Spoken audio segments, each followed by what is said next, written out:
Arqueomanía.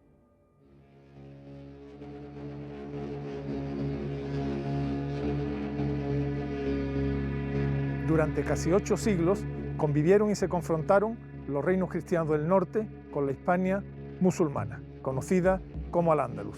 Durante todo este periodo alternaron amplias etapas de paz con periodos de guerra. Y lejos de lo que comúnmente se piensa, no se trató de grandes batallas, sino normalmente de escaramuzas o movimientos tácticos. Sin embargo, sí existieron algunas grandes batallas que queremos conocer. Grandes batallas de Al-Ándalus.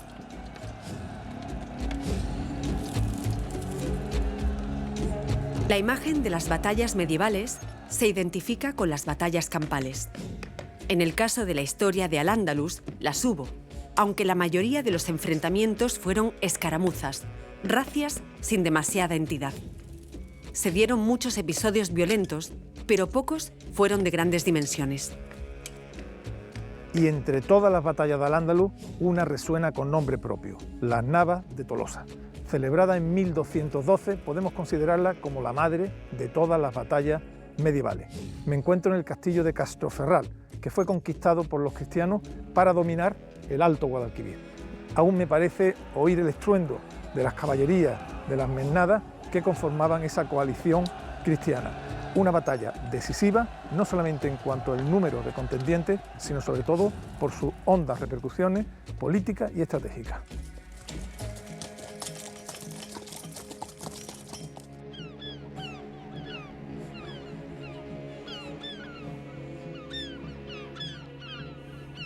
La cristiandad está en guerra contra el Islam a finales del siglo XII. Han pasado 100 años desde la Primera Cruzada y Saladino ha recuperado Jerusalén y las principales fortificaciones templarias de Tierra Santa. La conmoción es enorme y el pavor campa a sus anchas por palacios y monasterios de Europa. La vieja Hispania, ahora Al-Ándalus, encarna el problema en suelo europeo. La convivencia de los reinos cristianos es difícil entre sí y las alianzas con los musulmanes a veces prevalecen sobre la lucha contra los llamados infieles. Así llamaban mutuamente en uno y otro bando a los del bando contrario, herejes los unos para los otros.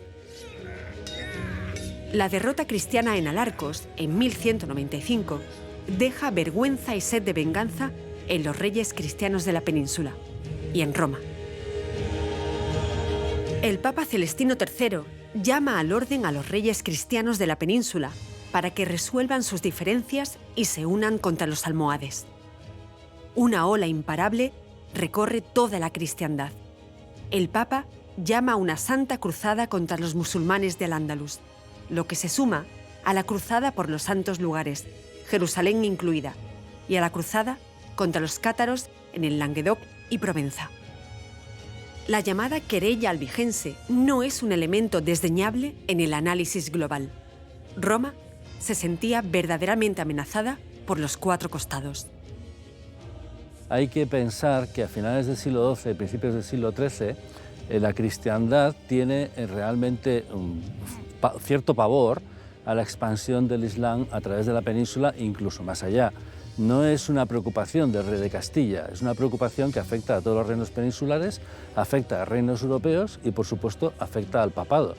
Entonces, por eso es fundamental tener en cuenta que la campaña de las Navas de Tolosa está declarada como una cruzada, con los mismos términos exactamente igual que las cruzadas de Oriente.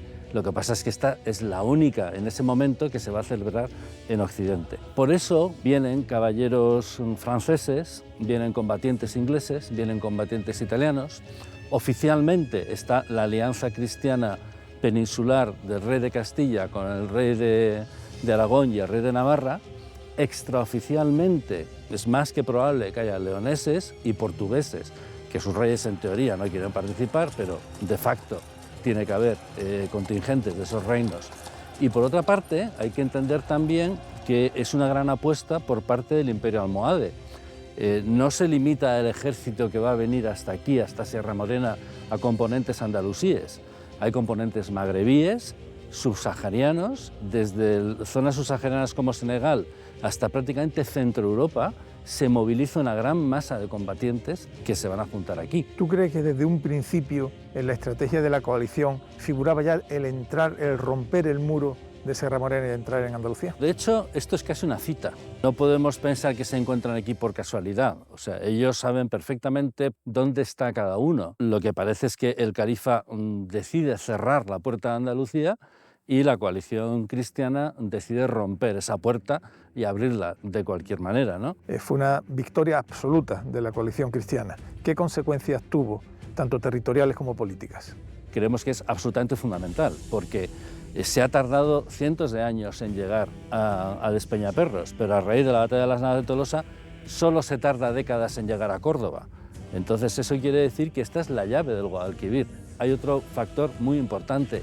Si aquí hay una debacle militar, significa que lo que es el Imperio almohade desde un punto de vista militar está muy tocado y no se puede hacer frente a la fuerza de los reinos cristianos sin una buena organización y sin un buen ejército. Y todo esto se desbarata a raíz de las Navas de Tolosa, ¿no?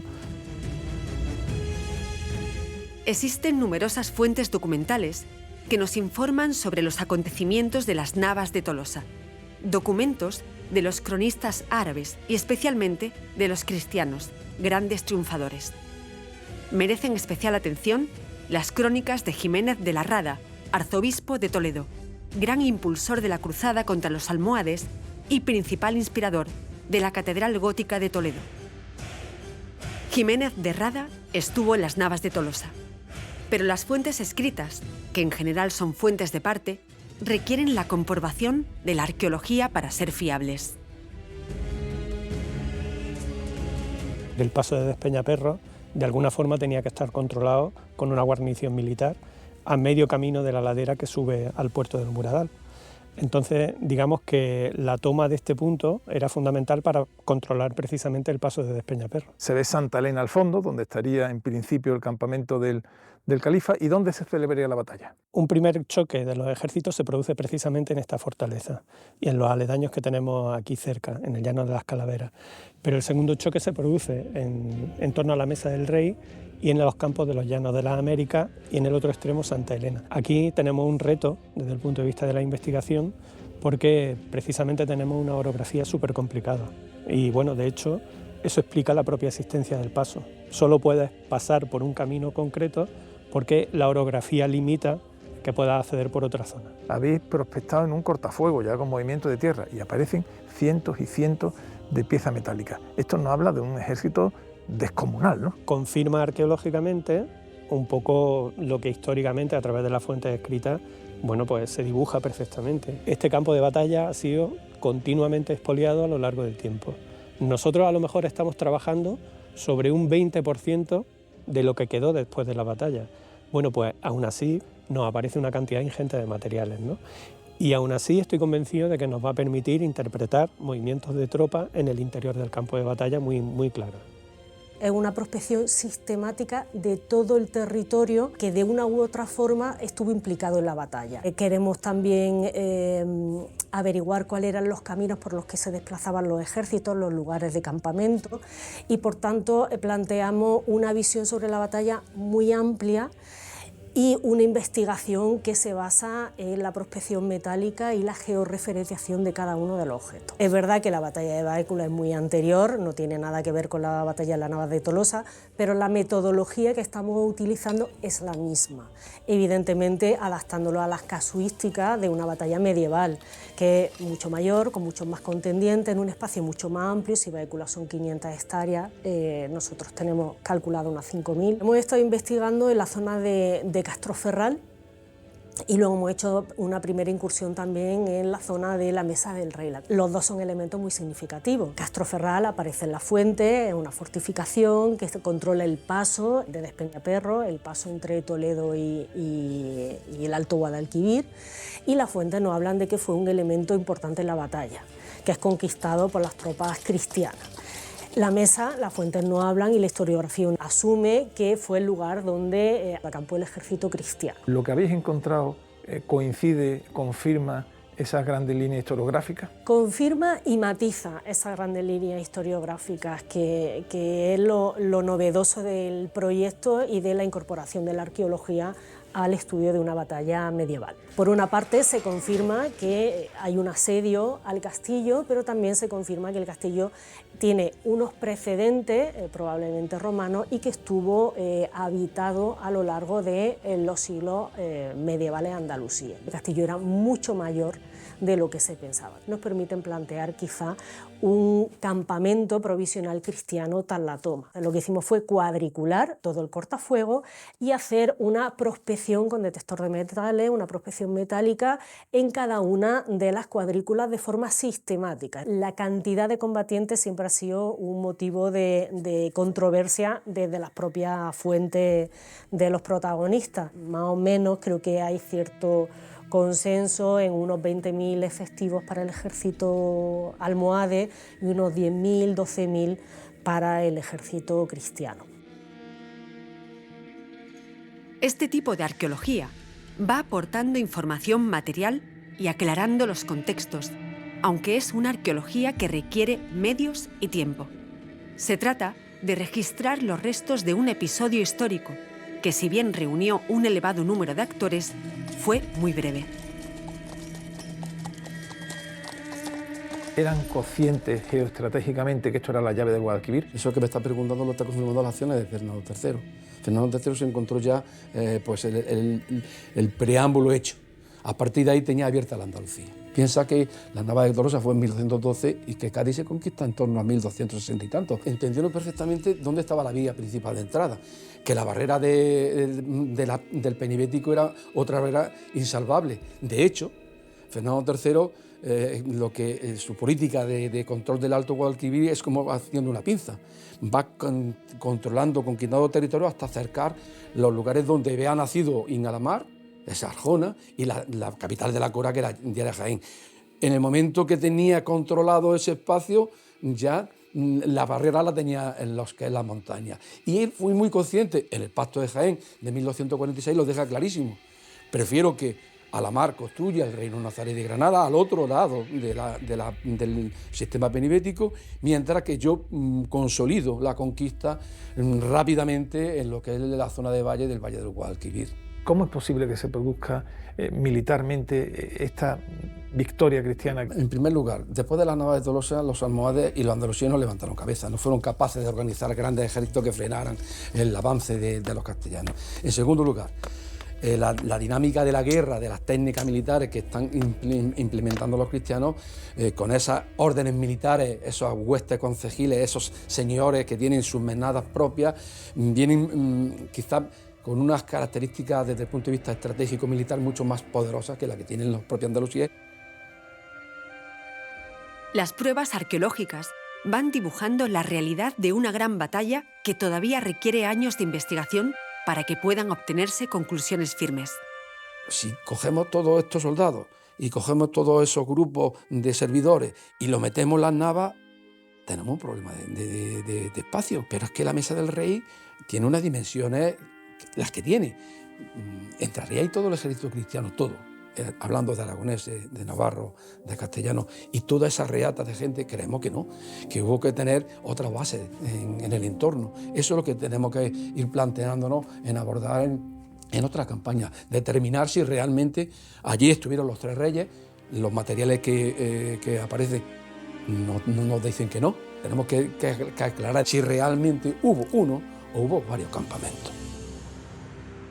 El panorama de Al-Ándalus era variable, pero en general, las alianzas y las campañas con pocos efectivos bélicos eran la realidad dominante durante los llamados reinos de taifas. En muchas ocasiones, los intereses políticos y sucesorios producían alianzas entre los reinos cristianos y los musulmanes. Los momentos previos, el califato y el emirato, produjeron grandes fortalezas como Vascos en Toledo y San Esteban de Gormaz en Soria, considerado el castillo más grande de Europa.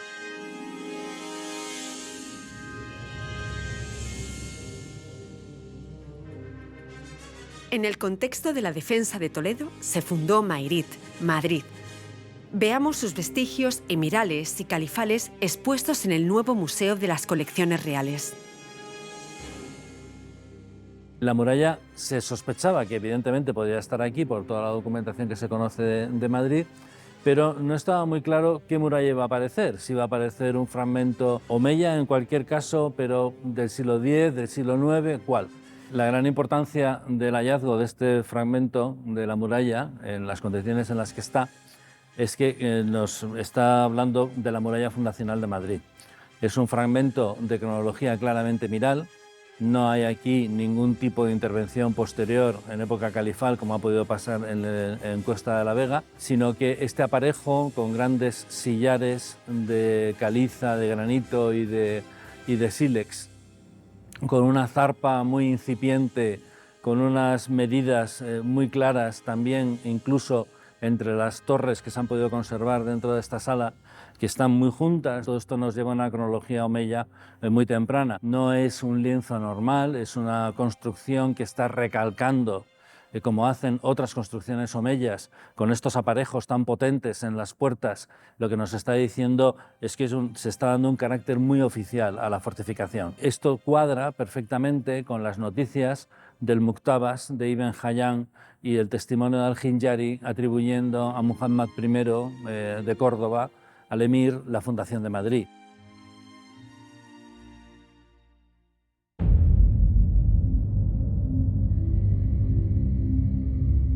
El gran asedio de la llamada por muchos Reconquista, término desdeñado por otros investigadores, se dio sin duda en Málaga. La Gran Medina del Sur, el puerto principal del reino nazarí, vio como más de 60.000 hombres y decenas de navíos se concentraron junto a sus murallas. Aquello fue una Troya sin Aquiles. Málaga es una ciudad con la arqueología a flor de piel. Este mismo invierno, durante una cata para colocar una enorme grúa que servirá para restaurar la cubierta de la catedral, varios restos romanos y bizantinos han sido excavados junto al muro sur de la Basílica de la Encarnación. La zona de la catedral presenta una estratigrafía muy potente, llegando en zona a alcanzar los 8 metros. Aquí fundamentalmente será aproximadamente unos 4 metros, pero en época de la factoría, época tardorromana, realmente todo el espacio es un espacio industrializado, ocupado por piletas y por talleres productivos. Esto se repite un poco también en el periodo bizantino, pero son estructuras más vinculadas a temas de almacenes, vinculadas con la zona portuaria. En época islámica se ha documentado aquí muy arrasado, en otras zonas estamos documentando tanto áreas de vivienda como la propia mezquita, y ya posteriormente ya la ocupación, el renacimiento y tal, está directamente vinculada a la construcción de la catedral. Parte de la carga material que se ha documentado en la intervención está vinculado al área industrial, digamos así. Para la parte bizantina son temas más de tanto doméstico como temas de almacenaje también. Un pozo que sí se documentó medieval aportó un gran lote de material almohade con numerosos juguetes. Y en las inserciones de los muros más antiguos, que estamos en esa fase ahora interviniendo, sí se documenta materiales que apuntan a una cronología anterior, tales como cerámica ática o cerámica fenicia.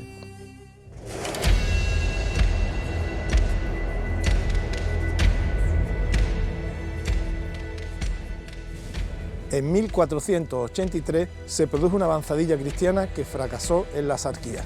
El rey Fernando se planteó entonces la dificultad de la toma de una ciudad como Málaga y decidió el asedio total. Pero claro, asediar una ciudad tan grande como Málaga no era fácil. ¿Y qué hicieron? Pues vinieron primero unas huestes muy numerosas, decenas de miles de personas se asentaron en un anillo de campamento rodeando por completo la ciudad e impidiendo que nada entrara ni saliera de ella. A mi izquierda tengo el campamento del Marqués de Cádiz, detrás mía del propio rey Fernando, más allá al occidente el de la Reina y cerrando por el oeste el del Cardenal. Un asedio total de meses de cruenta lucha. El sitio de una ciudad tan grande era una empresa que comprometía a toda la cristiandad.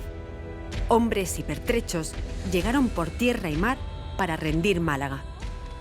Se le estaba diciendo a los granadinos: mucho cuidado con lo que hacéis, no seáis tan resistentes ante la presencia de los castellanos porque se os puede castigar de una manera inmisericordia.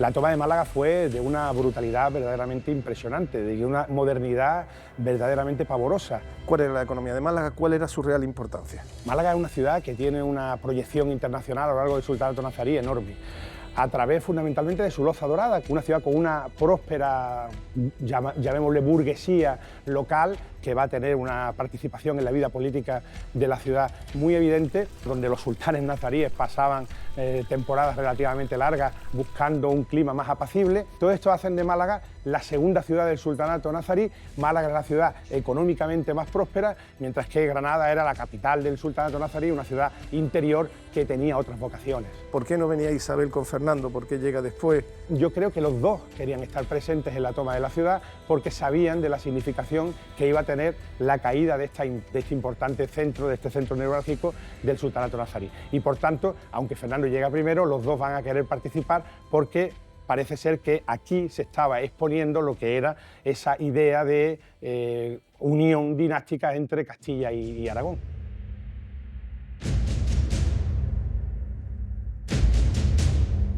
Málaga y el reino nazarí no solo cayó por el peso de las armas cristianas, sino sobre todo lo hizo por la debilidad que le produjeron sus luchas intestinas. Pensemos, por ejemplo, que mientras se producía el asedio de Málaga, se desarrollaba en el reino de Granada una cruel guerra civil. Tan intensa e irracional fue esta guerra civil que el propio Boabdil atacó la columna de refuerzo del zagal que venía a defender la ciudad de Málaga. Mientras tanto, en la Alhambra, Boabdil y sus cortesanos apoyan a los reyes católicos debido a su vasallaje, mientras acrecienta la amenaza total sobre el reino nazarí. El sultanato nazarí, como suele suceder en estos casos, se encontraba completamente dividido. Un sector pactista y un sector contrario al pacto, y aquí también se concita todo eso, es decir, en la propia ciudad de Málaga esa guerra o ese enfrentamiento interior también se da, y efectivamente al final lo que demuestra esto es que si uno quiere enfrentarse a un enemigo tiene que estar unido. El asedio total a la ciudad de Málaga no solamente conllevó su aislamiento terrestre, sino también el marítimo. Para ello, los cristianos asentaron una poderosa flota de carácter además internacional en la bahía, aislándola y además impidiendo el suministro por parte de las flotas berberiscas. Realmente, sin este aislamiento marítimo, la conquista probablemente no hubiera tenido lugar. A Málaga llegaron navíos de toda latitud. Italianos, castellanos, aragoneses y flamencos navegaron hasta la bahía de Málaga para doblegar su resistencia. Gentes de toda patria que estrecharon el lazo sobre la garganta de la otrora paradisiaca Medina del Sur. Los víveres y las armas llegaban por mar y en convoyes terrestres. El bloqueo del puerto ahondó la angustia de sus ciudadanos, presos entre las murallas, protagonistas de la crónica de un desastre inevitable que empeoraba por la falta de suministros. La conquista de Málaga tuvo lugar mediante un asedio que usó técnicas de guerra claramente renacentistas, bien diferentes de las medievales utilizadas hasta entonces. ¿Y cuál fue la principal diferencia? Pues el uso de artillería. Una artillería variada y que además procedía tanto del interior de Andalucía, de Antequera, como de Flandes, como es el caso de esas lombardas que fueron muy útiles, que llegaron por mar. En este asedio no solamente se escuchó el entrechocar de las espadas, sino sobre todo el gran estruendo de los cañones y la pólvora. La cristiandad ya a partir del siglo XII-XIII muestra unos avances técnicos en lo militar muy evidentes, y hay muchos investigadores que hablan de este asunto para referirse a el fin de Al-Ándalus como un fenómeno también no exclusivamente político, sino también militar. La ciudad sería rendida tarde o temprano. Así son los grandes asedios. Pero el avance cristiano fue lento y costoso. Hay un cronista andalusí que se llama Al-Mácari que cuenta el asedio de la ciudad y dice que fue pavoroso, que la gente comió lo que pudo, burros, asnos, incluso la piel de los animales, que la ciudad fue continuamente bombardeada, como dicen los cronistas castellanos, incluso con una suerte de guerra química, lanzando cadáveres de animales para introducir enfermedades infecciosas en la ciudad. 3 meses dura el asedio, se inicia en junio, y en esos 3 meses la ciudad parecía que podía resistir, con este emblemático edificio que es la Alcazaba, con Gibralfaro, este complejo militar absolutamente singular y único, pero claro, la ciudad terminó cayendo. A mediados de verano, la situación dentro de la Medina y la Raval es insoportable. Los malagueños resisten y, en ocasiones, son impelidos a ello por los feroces gomeres. Los gomeres, una hueste de feroces mercenarios berberiscos, tuvieron un gran protagonismo durante el asedio. Primero, porque impusieron un régimen de terror a los habitantes de Málaga, y segundo, porque realmente fueron los que se enfrentaron con mayor dureza con los cristianos. De hecho, fueron los últimos en caer aquí en el castillo de Gibralfaro, donde finalmente fueron derrotados y masacrados. Son unas tropas de élite que vienen de lo que es la actual Jebala, una gente muy preparada para la guerra, pero claro, ante la acometida de esas tropas castellanas poco tienen que hacer. Todos ellos van a ser expuestos, te lo cuentan los cronistas castellanos, empalados. Los habitantes de la ciudad derrotada tuvieron un triste final. Los que no murieron por las armas, el hambre o las enfermedades fueron vendidos como esclavos. Solo unos pocos afortunados lograron liberarse mediante costosos rescates.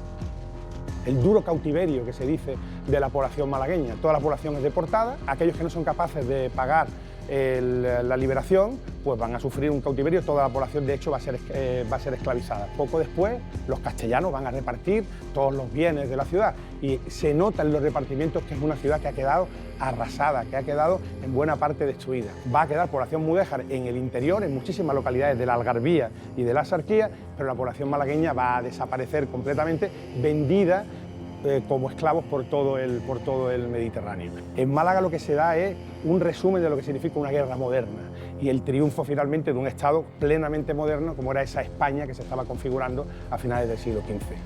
Algunos de los prisioneros de Málaga desfilaron junto a Juan León el Africano ante el Papa en la misma Roma. Apenas 4 años y medio después de la caída de Málaga, Boabdil entregó las llaves de la Alhambra a sus católicas majestades.